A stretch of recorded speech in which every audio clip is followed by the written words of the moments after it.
10 years. 10 years of silent gratitude, a hidden bond forged in the crucible of my worst mistake. Little did I know, this simple card held the power to shatter his stoic resolve and rewrite our intertwined destinies. For Eleanor Vance, this annual pilgrimage to the Ohio State Patrol Post 83 was more than just a routine, it was a sacred ritual, a yearly testament to a life reborn. It means that much to me, I whispered to myself, the words barely audible above the hum of the engine as I navigated the familiar route. The crisp autumn air seemed to carry a weight of its own, a silent witness to the passage of time. This particular visit, however, felt different, imbued with a gravity that settled deep in my bones. I can't believe that today is 10 years, I murmured, my voice catching slightly. 10 years. A decade. It felt like both an eternity and a fleeting moment, a paradox of time that only someone who had truly walked through fire could understand. This year, the significance was amplified by a profound sense of triumph. This year, I was able to see the promises they talked about in recovery, I reflected, a quiet strength resonating in my tone. Those promises, once distant whispers in the depths of despair, now stood as tangible realities, etched into the very fabric of my being. This was the 10th handwritten card I had personally delivered to Sergeant Thomas Miller, the man whose actions, though initially perceived as a cruel twist of fate, had ultimately become the unlikely catalyst for my salvation. I remembered the very first card, trembling as I penned those heartfelt words, unsure if he would even read them, or if they would simply be tossed aside as another forgotten piece of bureaucratic paperwork. But something deep within me compelled me to write, to express some gratitude that transcended mere politeness. And each year, the ritual continued, a silent dialogue between two souls connected by a single, life-altering moment. We, or rather, the small, empathetic documentary crew I had reluctantly agreed to let follow me, were there as he read this 10th card. It was a moment of raw, unscripted emotion, a mirror reflecting a decade of my journey. I recalled vividly being with them in 2019, when he had read my 4th card. The memory was sharp, the words still echoing in my mind. Had you not arrested me that night, I would have continued on the path I was on and would more than likely not be here today. Those words, though penned years ago, still held the power to pierce through the present, a stark reminder of the precipice from which I had been pulled back. And though the specific phrases in my yearly letters might vary, woven with new reflections and fresh insights from my continuing path of sobriety, the core message, the beating heart of my gratitude, remained steadfastly the same. It was a profound, unwavering thank you to the man who, with a simple act of upholding the law, had inadvertently, yet profoundly, changed the entire trajectory of my life. He hadn't sought to be a hero, he had simply been doing his job. Yet, in that ordinary act, he had become an extraordinary force in my narrative. I often wondered what went through his mind as he received these cards. Did he ever ponder the ripple effect of that single arrest? Did you ever think that arrest, that ticket that you wrote would turn into a card the next year? I had once tentatively asked him, a tremor of curiosity in my voice. His response, delivered with a shake of his head and a slight, almost imperceptible smile, was direct and honest. No, he had replied, his gaze distant, as if sifting through countless memories of countless stops. I didn't. It's never happened before. Can't think of any other time that I've heard other troopers getting a card for an OVI arrest. His words underscored the uniqueness of our connection, the sheer improbability of it all, and somehow, that made our bond even more precious, more profound. The details of that fateful night were etched into my memory with an almost painful clarity. It was December 5, 2015. The air was frigid, a biting chill that seemed to mirror the emptiness in my soul. I was drunk behind the wheel, my judgment clouded by a potent cocktail of despair and self-pity. It was just, a normal stop, I remembered him saying later, a detached professional recounting of an everyday event. And for him, it likely was. Sergeant Miller was simply doing his job, enforcing the law, completely unaware of the inner turmoil raging within me, or the desperate path I was hurtling down. But for me, it was anything but normal. I know that was my second OVI, I confessed, my throat tightening with the admission, but that wasn't my second time driving under the influence. It was just the second time I had been caught. The raw honesty of those words was a painful reminder of the depths of my addiction, the dangerous game I had been playing with my own life and the lives of others. The shame was a bitter taste in my mouth, even after all these years. That night, that arrest, it wasn't just a legal infraction, it was a brutal, undeniable wake-up call, a blaring siren in the dead of night that finally, mercifully, jolted me out of my self-destructive stupor. 3 days later, still reeling from the shock and the harsh reality of my situation, I was sitting in rehab, surrounded by strangers, yet somehow, for the very first time in years, I felt a glimmer of hope. It was the arduous, uncertain, but ultimately transformative beginning of my path to sobriety, a journey I am now 10 years strong on. That night, an arrest, a ticket, had somehow become my unlikely genesis. The glow of a decade's sobriety radiates from Eleanor now, a beacon of resilience that even Sergeant Miller, a man accustomed to the darker facets of humanity, finds deeply moving. It's joyful knowing that she's staying strong, staying sober, living a great life, he often muses, a rare softness in his eyes. And just makes me proud to do what I do. His words are a testament to the unforeseen impact of his daily duties, a ripple effect that extends far beyond the confines of a police report. He's not just proud of his role, he's profoundly proud of Eleanor herself, recognizing the sheer, unyielding fortitude it takes to reclaim one's life from the clutches of addiction. A decade, after all, is not merely a measure of time, it is a monument to perseverance, a testament to countless battles fought and won in the quiet solitude of personal struggle. So, when the 10-year mark approached, Sergeant Miller, a man known for his meticulous attention to detail and a surprising depth of sentimentality beneath his gruff exterior, decided something special was in order. "We got to do something special for 10, he declared to his colleagues, a glint of excitement in his usually serious eyes. "It's got to be special." This wasn't just about acknowledging Eleanor, it was about celebrating the profound human connection that had blossomed from an arrest, a bond that defied all conventional expectations. He envisioned an event that would not only honor Eleanor's incredible journey but also serve as a powerful reminder to his fellow troopers of the often unseen positive outcomes of their challenging work. He rallied a room full of seasoned troopers, men and women who had witnessed countless acts of despair and desperation on the streets. He spoke with a conviction that resonated deeply, urging them to put aside their usual cynicism and embrace this moment of pure, unadulterated triumph. He wanted them to give Eleanor the kudos, the recognition, the profound validation she so richly deserved. It wasn't just about a thank you card anymore, it was about celebrating a life transformed, a testament to hope in the face of overwhelming odds. The day arrived, a day that etched itself into my memory with an indelible intensity. The atmosphere in the patrol post, usually filled with the mundane sounds of radio chatter and urgent dispatches, hummed with an unusual energy, a collective anticipation. As I walked into the room, my heart pounding a nervous rhythm against my ribs, I was met with a sight that brought tears to my eyes, a sea of uniformed officers, their faces beaming with genuine warmth and respect. Sergeant Miller, standing tall and resolute at the front, began to speak, his voice steady but laced with an emotion I had rarely witnessed. "It is my honor and privilege to present you with this distinguished service medallion," he announced, his words ringing through the room. As he pinned the gleaming medallion onto my lapel, a wave of overwhelming emotion washed over me. This wasn't just an award, it was a symbol, a tangible representation of all the sacrifices, all the tears, all the hard-won victories that had paved my path to sobriety. Getting that award is in the top 5 moments of my entire life, I confessed later, my voice choked with emotion. It was a moment of profound validation, a recognition not just from one man, but from an entire brotherhood of public servants, acknowledging the depth of my journey and the unwavering strength I had found within myself. And though my journey hadn't been easy, far from it, our unlikely bond had indeed been a lifeline. There were countless moments over the past decade when the darkness threatened to consume me again, when the siren song of old habits whispered insidious promises in my ear. When I've been struggling and just been like, "Dude, I don't know if I can do this," I recounted, the memory still raw, and he's like, "You can." Like, "You got to, you've got this."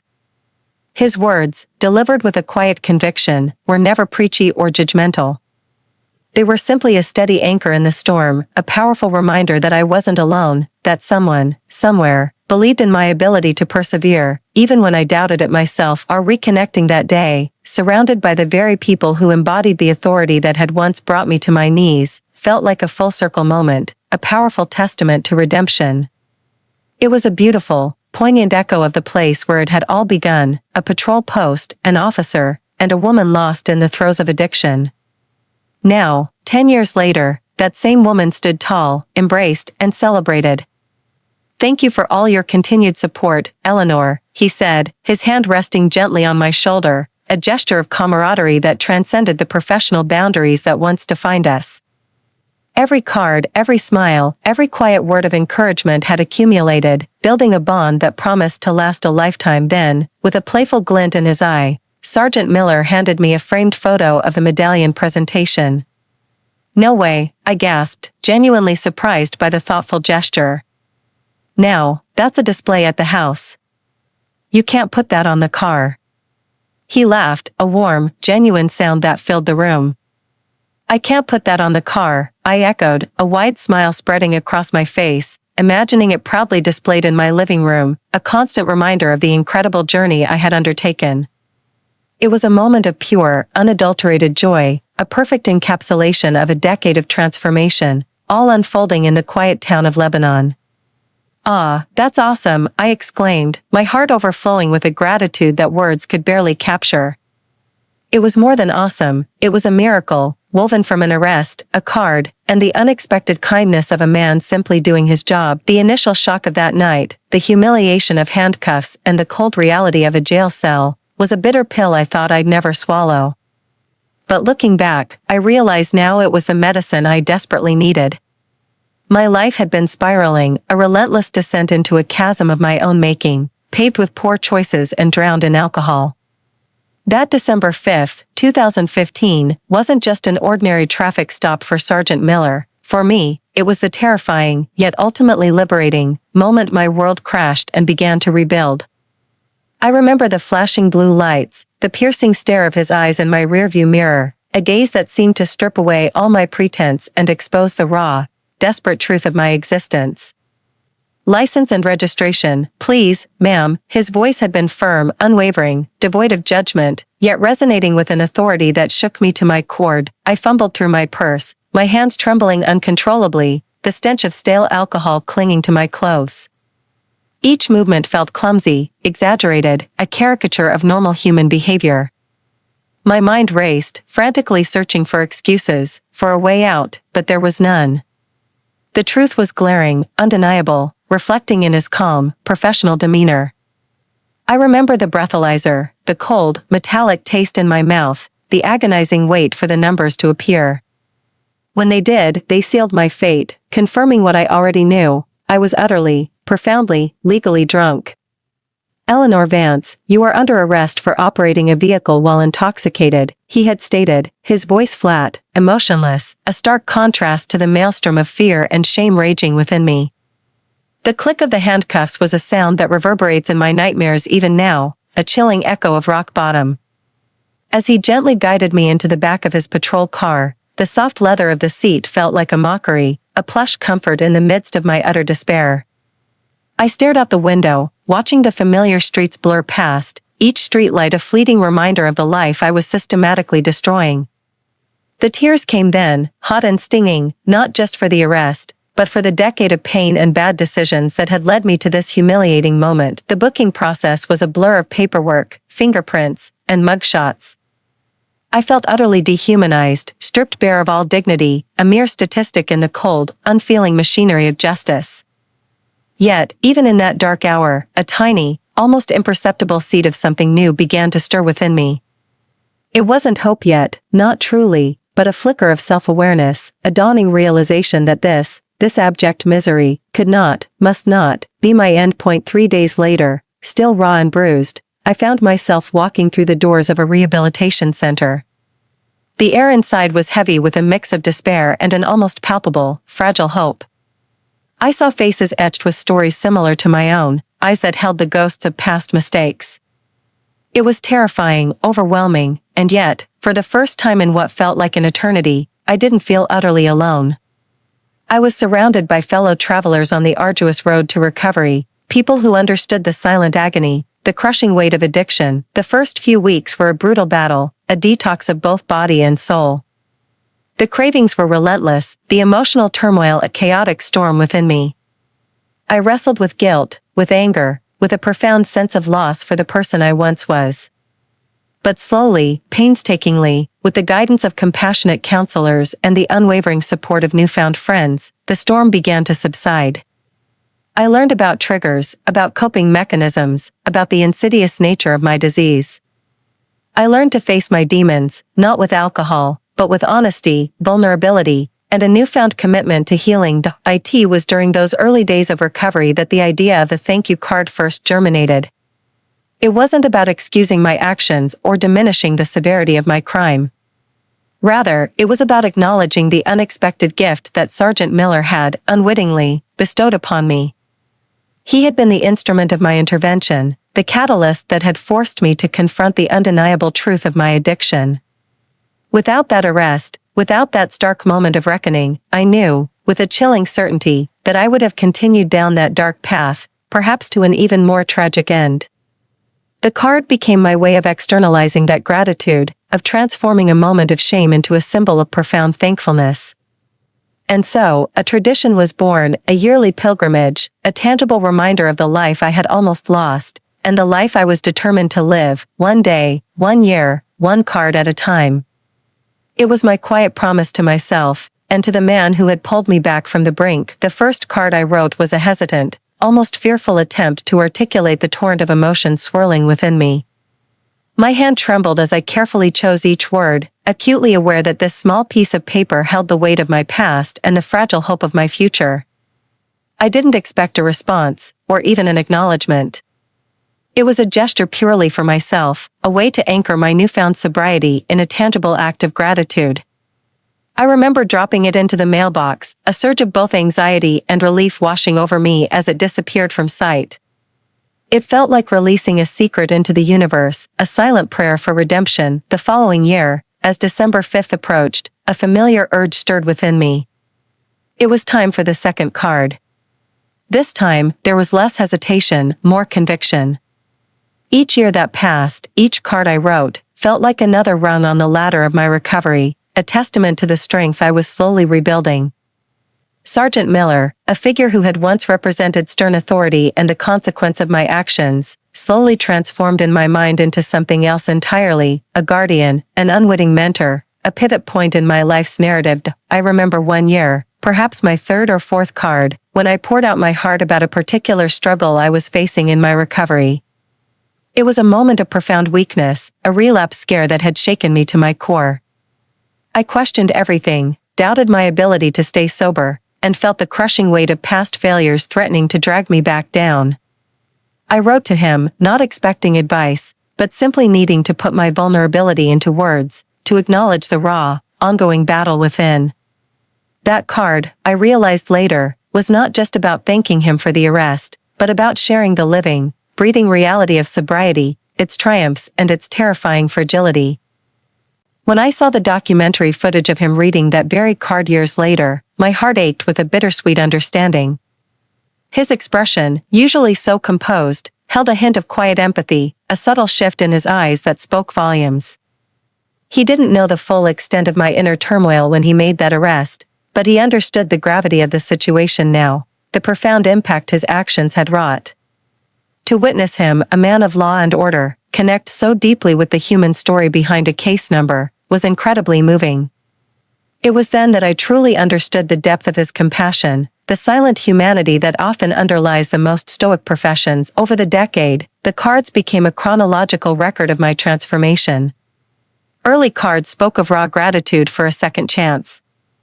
Later ones detailed the hard-won victories, getting a new job, reconnecting with estranged family members, finding purpose in helping others on their own recovery journeys. Each year, I tried to infuse the message with renewed hope and a deeper understanding of what true freedom felt like. It wasn't just freedom from addiction, it was freedom from the shame, the guilt, the self-loathing that had plagued me for so long. The patrol post itself became a symbolic destination. The drive there, the walk through its doors, the moment I handed the card to the front desk officer, each step was a powerful reminder of how far I had come. It was a journey not just across physical space, but across the vast emotional landscape of my own healing. I sometimes imagined the cards piling up on his desk, a growing stack of testimony, each one a whisper of gratitude from a life he had touched. Did he keep them? Did he reread them? These were questions that lingered in my mind, adding another layer of mystery to our unusual connection. When Sergeant Miller contacted me about the 10-year anniversary, I was taken aback. "Eleanor, it's Sergeant Miller." His voice had boomed through the phone, a familiar authority softened by a discernible warmth. "We'd like to do something special for your 10 years. You've earned it." My initial reaction was a mix of surprise and a nervous flutter in my stomach. Special? For me? It felt surreal, almost too good to be true. I, who had once been on the wrong side of the law, was now being celebrated by the very institution I had once feared. Accepting his invitation felt like stepping into a dream. The anticipation built with each passing day, a quiet excitement that buzzed beneath my skin. I wondered what something special entailed. A handshake? A few kind words? I certainly never imagined the room full of troopers, the powerful speeches, or the gleaming medallion that would soon rest on my chest. It was far more than I could have ever conceived, a testament to the profound and unexpected ripple effects of a single act of kindness, an arrest that had paradoxically become my greatest blessing. This was not just a celebration of my sobriety, it was a celebration of the human spirit's capacity for change, for forgiveness, and for forging unlikely bonds in the most unexpected places. Stepping into that room at the patrol post, I felt a tidal wave of emotion surge through me. The crisp uniforms, the solemn faces, the palpable sense of camaraderie, it was a world so starkly different from the one I inhabited, yet in that moment, it felt like home. Sergeant Miller stood tall, a beacon of authority and a surprising source of comfort. His eyes, usually assessing and vigilant, held a warmth that melted away my last vestiges of apprehension. The murmurs of conversation died down as he began to speak, his voice resonating with an uncharacteristic tenderness as he recounted the story of our unlikely connection. He spoke not just of my arrest, but of the cards, each one a testament to a life turning around, a spirit finding its way back from the brink. He spoke of my resilience, my courage, and the sheer grit it took to achieve 10 years of sobriety. As he presented me with the Distinguished Service Medallion, a heavy, shining disc that felt profoundly significant in my palm, I struggled to hold back the tears. This wasn't just an award for my service, it felt like an acknowledgement of his service, his quiet dedication that had saved a life, even if he hadn't initially intended to. It was a tangible symbol of a miracle, a testament to the power of human connection, even between a law enforcement officer and the person he arrested. My gaze swept across the faces of the other troopers in the room. Some nodded approvingly, others offered warm smiles, and a few even had tears glistening in their eyes. It struck me then that this wasn't just my story, it was a story that resonated with them, a powerful reminder of the unseen impact of their daily battles. They witnessed so much pain, so much brokenness. To see a story of redemption unfold before them must have been a rare and profoundly moving experience.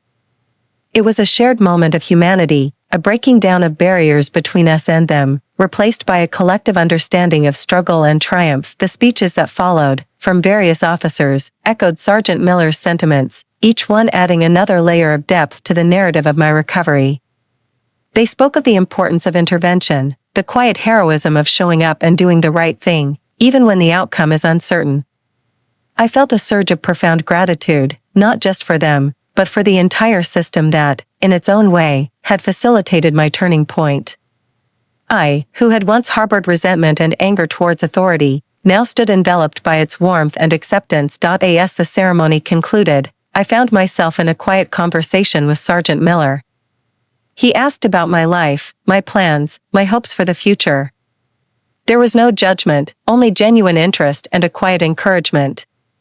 "You've done amazing, Eleanor," he said, his voice soft. "Keep going. Keep helping others. Your story needs to be heard."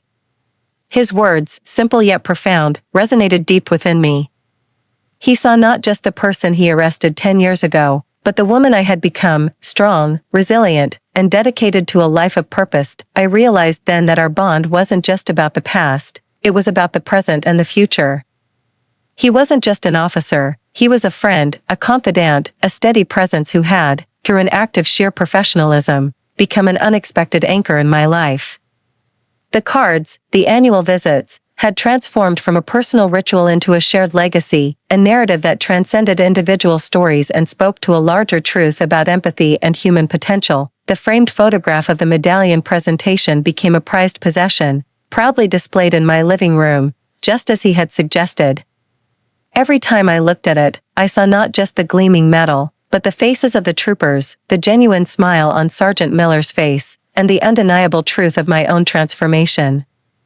It was a constant, tangible reminder of the journey, the struggles, and the profound, unexpected blessings that had unfolded from a single, fateful night. It reminded me that even in our darkest moments, there is always the potential for light, for change, for a new beginning.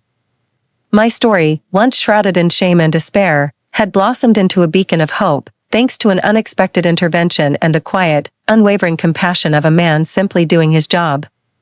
It was a powerful testament to the fact that sometimes, the greatest acts of kindness come disguised as consequences. As I reflect on the past 10 years, I understand now that life is a tapestry woven with threads of both sorrow and joy, despair and hope. My story, once a tangled mess of self-destruction and regret, has been restitched with the vibrant hues of sobriety, purpose, and unexpected connection. Sergeant Miller, the stern officer who once loomed large as the harbinger of my undoing, has become an enduring symbol of redemption, a testament to the unforeseen impact of a simple act of duty. Our yearly exchange, initially a private ritual of gratitude, has grown into a powerful narrative, demonstrating that even the most unlikely encounters can forge bonds stronger than steel, bonds that transcend the boundaries of law and consequence. The path to sobriety was, and continues to be, fraught with challenges. There were days when the temptation to revert to old patterns was almost unbearable, when the whispers of addiction became deafening. But in those moments of profound weakness, I would often think of that first card, of the quiet promise I had made to myself and to the man who had given me an accidental second chance. His steady, unwavering belief, expressed not in grand pronouncements but in consistent acceptance and quiet support, became an invaluable anchor. His simple words, "You've got this," echoed in my mind, a powerful mantra that pulled me back from the brink time and time again. My story is not unique in its initial tragedy, but perhaps in its subsequent unfolding, it offers a glimpse into the profound capacity of the human spirit to heal, to transform, and to find light even in the deepest shadows. It's a testament to the fact that our mistakes do not define us, rather, it is how we choose to respond to them, how we learn from them, and how we strive to become better versions of ourselves, that truly matters. I learned that forgiveness, particularly self-forgiveness, is not a single event but a continuous process, a daily commitment to releasing the burdens of the past and embracing the possibilities of the future. The most profound lesson I've gleaned from this extraordinary journey is the power of human connection. Sergeant Miller and I, two individuals from vastly different walks of life, were brought together by a crisis, yet chose to transform that crisis into a bridge of mutual respect and understanding. It's a powerful reminder that we are all interconnected, that our actions, however small or seemingly insignificant, can have ripple effects far beyond our immediate comprehension. His act of upholding the law led to my personal awakening, and my act of expressing gratitude, in turn, offered him a rare glimpse into the transformative power of his profession. This story, I hope, serves as more than just a recounting of my personal journey. It's a call to action, a gentle nudge to look beyond the surface, to seek out the humanity in every interaction, and to believe in the inherent capacity for change that resides within each of us. It implores us to remember that often, the toughest consequences can be the greatest blessings in disguise, pushing us towards a path we never imagined, but ultimately, a path that leads to profound growth and fulfillment. As I look ahead, my heart is filled with a renewed sense of purpose. I am committed to sharing my story, to offering hope and guidance to others who may be struggling on their own paths. The medallion gleams on my mantelpiece, a constant reminder of how far I've come, and the powerful, unexpected bond that helped me get here. It's a symbol that even after the darkest night, the dawn always breaks, bringing with it the promise of a new day, a new beginning, and the boundless potential for good. So, as I conclude this chapter of my life story, I want to leave you with this thought: never underestimate the impact you can have on another person's life, whether through a simple act of duty, a moment of empathy, or a persistent message of gratitude. And for those of you who might be watching, contemplating your own struggles, remember Eleanor Vance's journey. Remember that transformation is possible, redemption is real, and sometimes, the unexpected hand that pulls you back from the brink is the very one that guides you towards your true self. This journey from despair to deliverance, ignited by a fateful arrest and nurtured by annual thank you cards, is a testament to the unexpected miracles woven into the fabric of life. It's a raw, emotional odyssey that proves profound connections can bloom from the harshest soil, transforming a consequence into a profound blessing. If my story has touched your heart, if it's ignited even a flicker of hope or a moment of reflection, then my purpose is fulfilled. Don't let this powerful message fade into the digital ether. Join our community, share your thoughts below, and hit that subscribe button to become part of a movement that believes in second chances, extraordinary resilience, and the enduring power of the human spirit. Your engagement fuels our mission, helping us bring more stories of triumph and transformation into the world. Let's build a future where every struggle paves the way for a stronger, more empathetic tomorrow.